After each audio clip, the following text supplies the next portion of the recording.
నమస్తే సార్. నమస్తే అండి. మీరు ఎక్కడి నుంచి వచ్చారు సార్? మాది హింబనార్ గ్రామం అండి, వినామంక మండలం. నా పేరు బొందల మహేందర్ అండి. నేను 4వ వార్డు నుండి పోటీ చేస్తున్నానండి. మిమ్మల్ని ఎందుకు గెలిపియాలనుకుంటున్నారు? నేను కొన్ని ఊరికి సంబంధించిన వరకు మంచి పనులు అందరికీ దృష్టిలో ఉండేటట్టు చేస్తున్నానండి. ఏం చేస్తున్నారు? నేను ఇంతకుముందు విలేజ్లో ఒక 2-3 సీసీ రోడ్లు వేపించాను. ఒకటి డ్రైన్స్ కూడా ఇప్పుడు ప్రపోజల్ ఉంది, పెడుతున్నాను. ఇంకొక 20 lakhs సీసీ రోడ్ కూడా ప్రపోజల్ పెట్టినామండి, అది చేపిస్తున్నాం. ఇప్పుడు ఆల్రెడీ మా 4వ వార్డులో సీసీ రోడ్డు మొన్న వేసామండి, ఎంత ఒక 10 lakhs వరకు. ఇంకొక శ్మశాన వాటికి ఇంతకుముందు నడవడానికి కాళ్ళకు బురదుండే, బాడీలు ఎత్తుకపోతుండే కూడా దాన్ని కూడా ఒక 10 lakhs ప్రపోజల్ పెట్టించుకొని ఆల్రెడీ వచ్చింది, వర్క్ కూడా అయిపోయింది. ఇక్కడ పోషమ్మ కాడ సీసీ రోడ్ వేసినాం, భూలక్ష్మి కాడ రోడ్డు బాగాలేకపోతే అక్కడ సీసీ రోడ్ 5 lakhs పెట్టి అక్కడ కూడా వేసినామండి. మిమ్మల్ని ఎందుకు గెలిపించాలండి? ఈ వర్క్ చేస్తున్నాం కదా అండి, ఊరికి సంబంధించి అభివృద్ధి పనులు చేస్తున్నాం కాబట్టి ముందుకు పోతున్నాం. మమ్మల్ని ప్రజలు కూడా ముందుకు తీసుకెళ్తున్నారు. అంటే వేరే వాళ్ళు ఎవరు వర్క్ చేయట్లేదా? చేస్తారండి. అంటే మా వార్డులో డిఫరెన్స్ ఏంటి? మా వార్డుకు సంబంధించిన వరకు నేను కొంచెం ఎక్కువ మొత్తంలో ఆలోచించుకుంటూ ప్రజలకు అభివృద్ధి చేయడానికి ముందుకు వస్తున్నా. దాన్ని బట్టి ప్రజలు కూడా నా మీద అవగాహన బట్టి నన్ను ముందుకు ప్రెస్ చేస్తున్నారు. మీ ప్రచారాలు అవన్నీ ఎలా ఉన్నాయండి? చాలా బాగున్నాయండి. ఓటర్స్ కూడా మాకు చాలా స్పందిస్తున్నారు. ఇప్పటివరకైతే మాకు ఓకేనండి. సో చివరిగా మా ఛానల్ నుంచి మీ గ్రామానికి, మీ వార్డ్ మెంబర్స్ కి మీరు ఏం చెప్పాలనుకుంటున్నారు? మా వార్డు ప్రజలకు సంబంధించిన వరకు అయితే మా వార్డులో ఎలాంటి ప్రాబ్లమ్స్ ఉన్నా కానీ, ఎలాంటి సిచ్యువేషన్స్ ఉన్నా కానీ వాటన్నిటిని తక్షణమే వాళ్ళు నాకు అందజేయడంతో నేను వాటిని క్లియర్ చేసి వాళ్ళకు అనుసంధానంగా ఎప్పటికీ వాళ్ళ చేతిలో ఉండేటట్టు చూసుకుంటానండి. సార్, మీ వార్డ్ ప్రజలకి మీరేం చెప్పాలనుకుంటున్నారు? నా పేరు మహేందర్ అండి. మా హింబనార్ గ్రామం 4వ వార్డు. నా 4వ వార్డు ప్రజలకు నేను చెప్పేది ఒకటే విషయం అండి, నాపై వాళ్ళకు నమ్మకం ఉంది కాబట్టి నన్ను నిల్చోమని ప్రోత్సహించారండి. వాళ్ళకు సంబంధించిన వరకు ఎలాంటి ప్రాబ్లమ్స్ ఉన్నా కానీ నేను తక్షణమే వాటిని క్లియర్ చేస్తానండి. అందుకనే ప్రజలు నాకు చాలా సంతోషంగా, ఉత్సాహంగా నన్ను ప్రోత్సహించడం, ముందుకు కృషి చేయడం జరుగుతుందండి. నా గుర్తు 4వ వార్డు అండి. నా గుర్తు వచ్చేసి గ్యాస్ పొయ్యి అండి. అది అందరికీ నేను ఆల్రెడీ చెప్పేసుకున్నాను. ఇప్పటి వరకు కూడా నాకు చాలా బాగుంది. నా ప్రజలు కూడా నన్ను వాళ్ళ ఆశీస్సులతోటి నన్ను చాలా బాజీ మేరాడితోటి గెలిపిస్తారని ఆశిస్తున్నానండి. సార్, మీరు ఎక్కడి నుంచి పోటీ చేస్తున్నారు సార్? మీ పేరేంటి, మీ గుర్తు ఏంటి సార్? మేడం, మాది వచ్చేసి హుజురాబాద్ కాన్స్టిట్యున్సీ, వీరవంక మండల్, హిమ్మత్న గ్రామం, ఒక మారుమూల గ్రామం. 1064 ఓట్లు, 1164 ఓట్లు బ్యాంకు.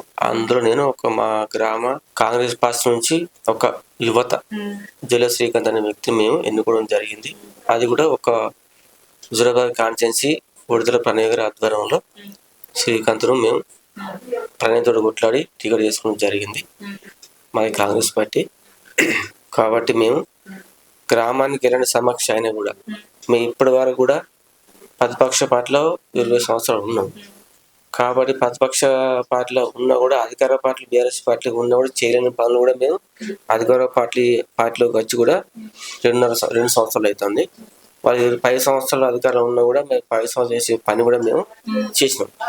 ఒకటి ఏంటంటే మా కాంగ్రెస్ పార్టీ, మా సోనియమ్మ కానీ, మా రాజీవ్ గాంధీ కానీ, ఇందిరాగాంధీ కానీ, మా రాహుల్ గాంధీ కానీ, ప్రియాంక గాంధీ ఆధ్వర్యంలో కూడా, రేవంత్ రెడ్డి ఆధ్వర్యంలో కూడా, పొన్నం ప్రభాకర్ ఆధ్వర్యంలో కూడా మేము ఒక పార్టీ కోసం మేము ఇప్పుడు సర్పంచ్కి ఉన్న వ్యక్తి శ్రీకాంత్ అనే వ్యక్తి పార్టీ కోసం బల్మూరి అప్పుడు ఒకటి ఏంటంటే 2018లో బై ఎలక్షన్ వచ్చినా కూడా మేము మాకు ₹1,00,000 ఇస్తాను కూడా మేము బీఆర్ఎస్ పోలేదు.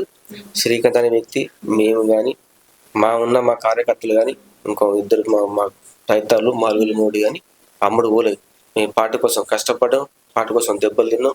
మా మీద 14 కేసు అయినా కూడా మేము కాంగ్రెస్ పార్టీ కోసం పోరాడినాం. కాబట్టి ఇవాళ మాకు ఇంత మంచి పేరు ఉన్నది. కాబట్టి మాకు ఇవాళ టికెట్ ప్రణయ్ బాబు గారి టికెట్ మాకు ఇచ్చడం జరిగింది. మాకు కూడా వాట్సాప్లో కూడా మంచి అవకాశం స్పందించింది. కాబట్టి మేము ఖచ్చితంగా గెలిచి ఒక కాంగ్రెస్ పార్టీకి మంచి పట్టుదల అనేది తీసుకురావడం మాకు కోరిక. ఒకటి ఏంటంటే మా కోరిక, మేము సర్పంచ్ గెలిచి మేము సంపాదించిన కాదు, 100% పార్టీ కోసం మేము పనిచేస్తాం. పార్టీ కోసం మేము దేనిగా తెగిస్తాం.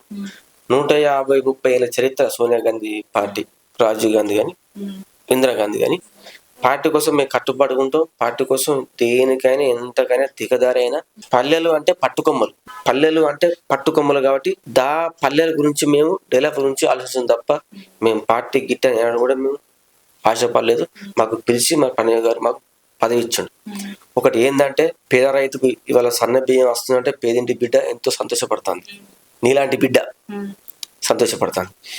రేషన్ కార్డు రాలేదు అంటే కూడా గరీబోళ్ళు కూడా ఎంతో సంతోషపడతారు. నీలాంటి పేద బిడ్డకు ఇలా 4-5 వేలు నోట్లోకి పోతున్నాయి అంటే ఇలా that is CM Revanth Reddy గారు, సోనియా గాంధీ గారు, రాహుల్ గాంధీ గారు, ప్రియాంక గాంధీ గారు ఆ ఆధ్వర్యంలో కూడా ఖచ్చితంగా మేము పనిచేస్తాం. పార్టీ కోసం దేనికని చేస్తాం. రేషన్ కార్డులు వచ్చినాయి మాకు 30 మాది 1100 చిల్లర ఓటు బ్యాంక్ అయితే మాకు 30 అంటే ఇంచుమించు 30 రేషన్ కార్డులు వచ్చినాయి. దాని ద్వారా పింఛన్ కూడా వస్తాను. ఫస్ట్ పింఛని కాంగ్రెస్ పార్టీ వైఎస్ఆర్ రాజశేఖర హయాంలో ఫస్ట్ తొలి పింఛని కాంగ్రెస్ పార్టీ పెట్టింది. పింఛని మీరు అడిగినా కూడా మనకు తెలుసుకుంటుంటారు. కాంగ్రెస్ పార్టీ నుంచే మనకు పింఛన్ వచ్చింది. కాంగ్రెస్ పార్టీ నుంచే మనకు ఆరోగ్యశ్రీ వచ్చింది. కాంగ్రెస్ పార్టీ నుంచే మనకు ఏది కానీ మనకు స్కూల్ వచ్చినాయి. కాంగ్రెస్ పార్టీ నుంచే మనకు ప్రైవేట్ హాస్పిటల్ వచ్చినాయి. కాంగ్రెస్ పార్టీ నుంచే మనకు పింఛన్లు వచ్చినాయి. కాంగ్రెస్ పార్టీ నుంచే మనకు కంటి అద్దలు వచ్చినాయి. కాబట్టి కాంగ్రెస్ పార్టీ కోసం మేము దేనికైనా తెగించి కొట్లాడి గ్రామానికి అభివృద్ధి చేసే పని మా 100% నమ్మకం. మేము వార్డు సభ్యులం కాదు, సర్పంచ్లం కాదు. మేము సర్పంచ్ అంటే మాకు ఊరు సర్పంచ్ కాదు. మేము 1164 ఓటర్లకు మేము ఒక పాలేరులం. 1100 ఓటర్లకు మేము పాలేరులం. వాళ్ళు మాకు పాలేరులు కాదు. మా బిడ్డలు కానీ, మా అవ్వలు కానీ, మా తల్లులు కానీ, ముసళ్ళు పెద్దనాళ్ళు కానీ, చిన్నాళ్ళు కానీ, ఎవ్వరు కానీ వాళ్ళకి మేము రుణపడి ఉంటాం. ఎందుకంటే వాళ్ళు కాదు, మేము వాళ్ళకు పాలేరులం. అంటే మేము అభివృద్ధి చేసి చూపిస్తాం అనేది ఒక మా సంకల్పం. ఒకటి ఏంటంటే ఒక యువత, శ్రీకాంత్ అనేది ఒక యువత కేసీఆర్ హయాంలో ఉన్నప్పుడు బీసీ బిడ్డకు టికెట్ ఇవ్వలేదు, మీకు తెలిసి ఉంటుంది. 100% దొరలకే ఇచ్చుకున్నాడు, రెడ్లకే ఇచ్చుకున్నాడు. కాబట్టి మా రేవంత్ రెడ్డి నాయకత్వంలో బీసీ బిడ్డలకు 40% 50% రిజర్వేషన్ ఇచ్చింది. కాబట్టి 100% మీరు రేవంత్ రెడ్డి పేరు నిలబెట్టడానికి ఒక బీసీ బిడ్డలం అయ్యి ముందుకు కదులుతున్నాం. ఆల్రెడీ 100% మేము గెలిచినా గెలవకపోయినా మా కాంగ్రెస్ హయాంలో మా హిమ్మత్ గ్రామానికి ఒక మంచి పనులు చేసి చూపిస్తాం. ఆల్రెడీ ఇప్పటికి కూడా మా చిన్న గ్రామం, తల్లి చిన్న గ్రామం, మాది చిన్న గ్రామంలో ఫస్ట్ బేతిగంటి సులోచన ఇందిరా మిల్లు, రెండవది వడ్ల ఒక భాగ్యం అంటామే, మూడవది రాము, నాలుగవది సొందరెక్క. అంటే ఒక 4-5 ఇండ్లు, 5-6 ఇండ్లు ఇందిరమ్మ కమిటీ తరఫున మేము మా ఊరికి కావాలి అన్న, మా గ్రామానికి అభివృద్ధి చేయాలని మేము కొట్టడం జరిగింది. ఒకటి ఏంటంటే 2018లో కూడా 350 ఓట్లు అప్పుడు కౌశిరెడ్డి ఉన్నాడు. అతడు ఒక దొంగ. కౌశిరెడ్డి ఎలక్షన్లో మళ్ళీ బీఆర్ఎస్ పార్టీ కాంగ్రెస్ పార్టీ నుంచి 350 ఓట్లు సంపాదించినాం మేము కాంగ్రెస్ పార్టీలో చిన్న గ్రామంలో. ప్రణయ్ బాబు ఉన్నప్పుడు కూడా మేము 321 ఓటు పైచినుకులు సంపాదించినాం. మా హిమ్మత్ నగరానికి 2 సార్లు ఆప్షన్ ఇచ్చినాం. హిమ్మత్ నగరానికి ఒక వినోక మండలంలో 26 గ్రామానికి 2 సార్లు ఆప్షన్ ఏదంటే నెంబర్ 1 గ్రామం ఏదంటే హిమ్మత్ నగర్ గ్రామం అని చెప్పుకుంటాను గొప్పగా. ఎందుకంటే 2018లో మనకు కాంగ్రెస్ పార్టీకి మేటి ఇచ్చింది. తర్వాత మొన్న రిజల్ట్ మన 2024 లాస్ట్ ఎండింగ్ లో కూడా మనకు ఆల్రెడీ ప్రణయ్ బాబుకు ఇచ్చింది. కాబట్టి దయచేసి మాకు బాలమూరి వెంకట మాకు చాలా బాగా ఎలక్షన్ మాకు బాలమూరి మాకు చాలా రుణపడి ఉన్నాడు. బాలమూరి వెంకటప్పుడు కూడా మేము ఆయన కోసం అరెస్ట్ అయినాం, దెబ్బలు తిన్నాం, కేసులు అయినాం. అయినా కూడా మేము మమ్మల్ని రమ్మని కూడా మేము కాంగ్రెస్ పార్టీ నుంచి రాండి అని ₹1,00,000 ఇస్తామని మేము పోలేదు. కాంగ్రెస్ పార్టీ కోసం మేము దేనికైనా పోరాస్తాం, ప్రాణాలు ఇస్తాం.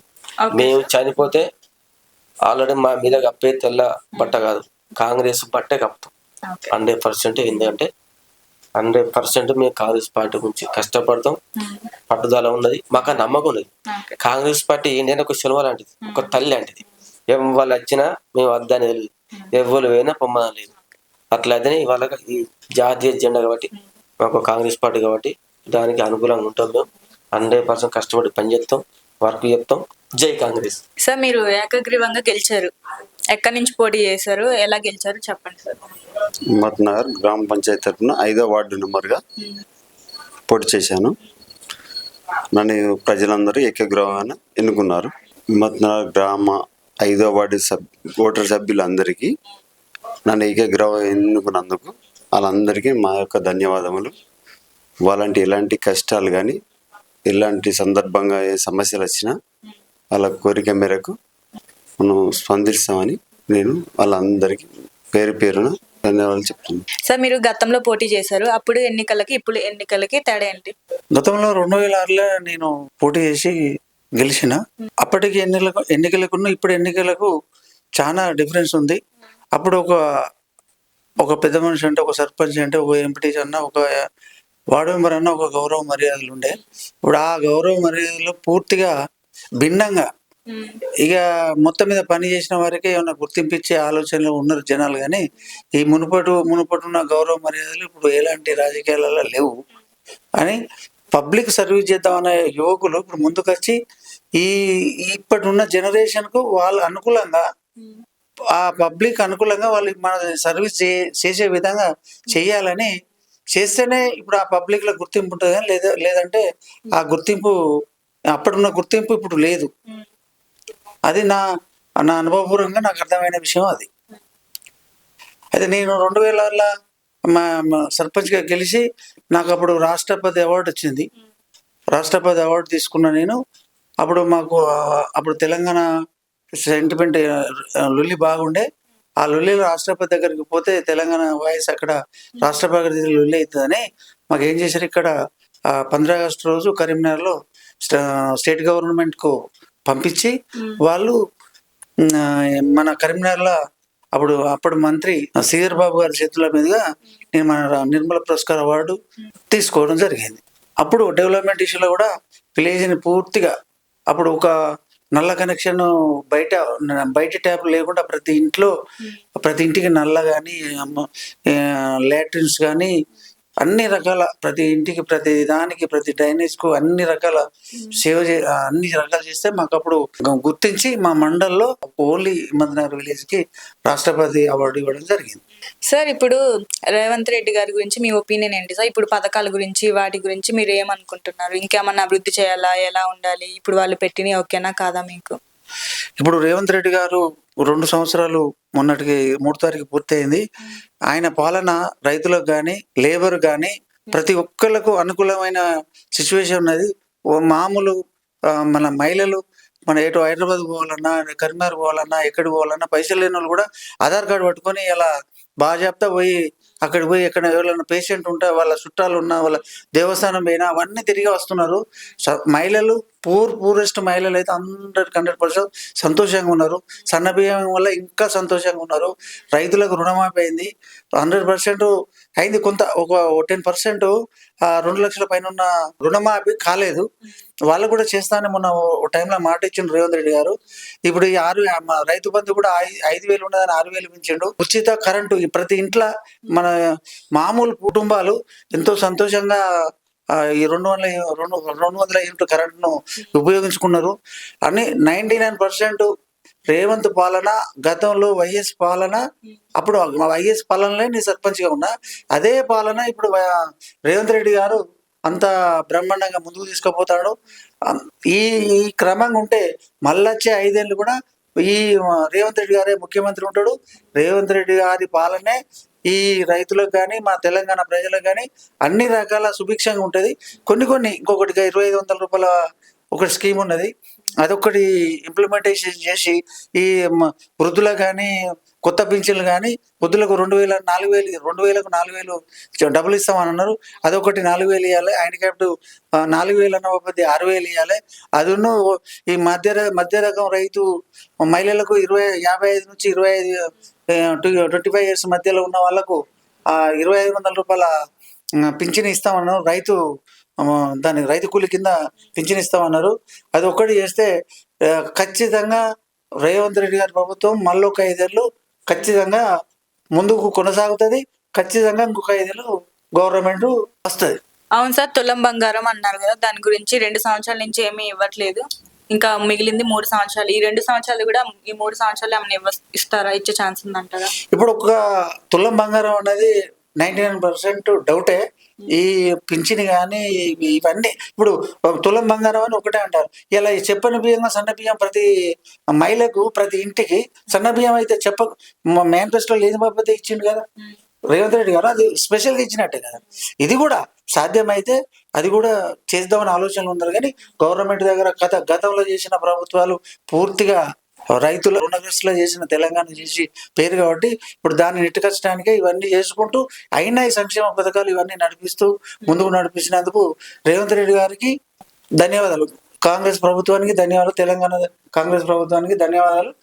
మళ్ళా ఇదే కంటిన్యూ పరంపర కొనసాగితే మళ్ళా చైతన్యం కూడా రేవంత్ రెడ్డి గారు ముఖ్యమంత్రి ఉంటారు, కాంగ్రెస్ ప్రభుత్వం తెలంగాణలో కొనసాగుతుంది. ఇప్పుడు ఫ్రీ బస్ పెట్టారని చెప్పారు కదా మీరు, మరి ఫ్రీ బస్ పెట్టడం వల్ల జనాలంతా బస్కి వెళ్తున్నారు, ఆటోలు ఎవరు ఎక్కట్లేదు కదా, మరి ఆటోలు నడుపుకొని బతికే వాళ్ళ పరిస్థితి ఏంటంటారు? అది పెట్టడం కరెక్టేనా? 100% కరెక్టే. ఓన్లీ ఆటోలకు కొంత వాళ్ళకు జీవనోపాధి కల్పించాలి తప్ప కానీ దీనివల్ల లాభం కానీ నష్టం లేదు. మామూలు కుటుంబాలు ఇప్పుడు ఆటోకు పోతే ఈ బస్సుకు పోతే 20 అయితే, ఆటోకు పోతే 30 అయితే, సరే వాళ్ళ కుటుంబాలకు కూడా ఆదుకోవాలి. వాళ్ళకు కూడా సంవత్సరానికి 12,000 ఇస్తామన్నారు, అదో స్కీమ్ ఉంది. ఆ 12,000 కూడా ఆటో కార్మికులకు వాళ్ళకు కూడా సంవత్సరానికి 12,000 ఎంత ఇస్తాను, 12 కాదు ఇంకెంత ఎక్కువ ఇచ్చినా కూడా తప్పలేదు. వాళ్ళకు కూడా జీవనోపాధి కల్పిస్తే ఇంకింత కూడా రేవంత్ రెడ్డి గారికి మంచి పేరు వస్తుందని నా అనుభవపూర్వకంగా చెప్తున్నాను. సార్ మరి ఇప్పుడు కేసీఆర్ గురించి మీ మాటల్లో ఏం చెప్తారు? ఆయన ఏం అభివృద్ధి ఏం చేయలేదంటారు, ఏ పథకాలు పెట్టలేదంటారా? ఆయన గురించి ఏం చెప్తారు? ఇప్పుడు ఆయనతోటి మేము 2002 నుంచి 2014, 2018 వరకు కూడా ఆయనతో జర్నీ చేసినాం. అదే తెలంగాణ భవన్లో ప్రతి 6 నెలలకు ఒకసారి 3 నెలలకు ఒకసారి పోయినప్పుడు ఈ చేత ఒక 100 సార్లు నేను ఆయనకు కేసీఆర్కు సెకండ్ ఇచ్చిన. ఆ తెలంగాణ గురించి తెలంగాణ అంతా తిరిగినాం. మహబూబ్ నగర్ ఇక్కడైనా అక్కడైనా ఎక్కడికైనా మేము మీటింగ్లోకి పోయినాం, నల్గొండ పోయినాం, మహబూబ్ నగర్ పోయినాం, సూర్యాపేట పోయినాం. ఆయనతో తిరిగింది లేదు. అప్పుడు ఈటల రాజేందర్ మా కాన్స్టిట్యున్సీ మా మినిస్టరు, ఆయన ప్రతిపక్ష ఎమ్మెల్యే ఉన్నప్పుడే నేను సర్పంచ్గా ఉన్నా. మా జర్నీ నడిచింది. ఎప్పుడు గవర్నమెంట్ వచ్చి మినిస్టర్ అయిన కంచెల్లి ఆయనకు మామూలు జనానికి మొత్తానికి తేడా అయిపోయింది. ఆయన ఎవరిని పట్టించుకోకుండా ప్రగతి భవన్ అని ఆ ప్రగతి భవన్లో ఉండి అవన్నీ చేసినందుకే ఇలా 10 సంవత్సరాలు 10 సంవత్సరాలు ఇచ్చారు. 10 సంవత్సరాలకు కర్రు కాసి వాత పెట్టిర్రు. తెలంగాణ ఆయన కొంత అభిమానం చేసిండు, చేయలేదని తెలంగాణ కొట్లాడినాం, ఆయన కొట్లాడినాం, ఆయనతో మేము కొట్లాడినాం. ఆయన కూడా డెవలప్ చేసిండు, కేసీఆర్ చేసిందని ఆయనతో కూడా 15 ఏళ్ళ జర్నీ చేసినాం. ఆయన కూడా చేసేకాడికి కొన్ని చేసిండు. రైతు బంధు అనేది ఆయన స్టార్ట్ చేసిండు. అదే దాన్ని ఈయన ఇంకొంచెం పెంచి మళ్ళీ పెంచడం జరిగింది. పెంచి 2,000 చేసాడు. ఈయన రేవంత్ రెడ్డి గారు 4,000 ఇస్తా అన్నాడు. ఆయన చేసిన కొన్ని పథకాలు ఉన్నాయి. మళ్ళీ ఇప్పుడు గవర్నమెంట్ చేసిన పథకాలు కూడా ఆయన కంటే ఇంకింత మామూలు జనానికి లబ్ధి చెందేదే విధంగా రేవంత్ రెడ్డి గారి గవర్నమెంట్ ఇంకింత ముందుకు పోతుంది. కాబట్టి ఇంకా దానికంటే ఈ రేవంత్ రెడ్డి గారి గవర్నమెంటే కొంత మనకు ఎక్కువ మామూలు జనానికి, మామూలు కస్టమర్, మామూలు రైతులకు, మామూలు కూలి వాళ్ళకు ఎవరికైనా కూడా ఇలా కొంత లాభం జరుగుతుంది అన్నది మా ఉద్దేశం. ఆయన వల్ల కూడా నీళ్లు కానీ చెక్ డ్యామ్లు కానీ ఆయన కొన్ని చేసిండు. వీటిని పట్టుకొని ఈయన కూడా కంటిన్యూ చేస్తూ ఇంకింత ఎక్కువ చేస్తూ రైతులకు కానీ రైతు కూలీలకు కానీ అందరికి ఎవరికైనా కూడా లాభం చేయడానికి పూర్తిగా ఇంకొంత భిన్నంగా చేస్తుండు. ఎవరు రేవంత్ రెడ్డి గారు గవర్నమెంట్ ఇంకింత మంచిగా చేస్తుంది, ఇంకింత మంచిగా చేయాలని కూడా కోరుకుంటున్నాను. లైక్ చేయండి, షేర్ చేయండి, సబ్స్క్రైబ్ చేయండి. మరిన్ని వీడియోల కోసం బెల్ సింబల్ పై క్లిక్ చేయండి.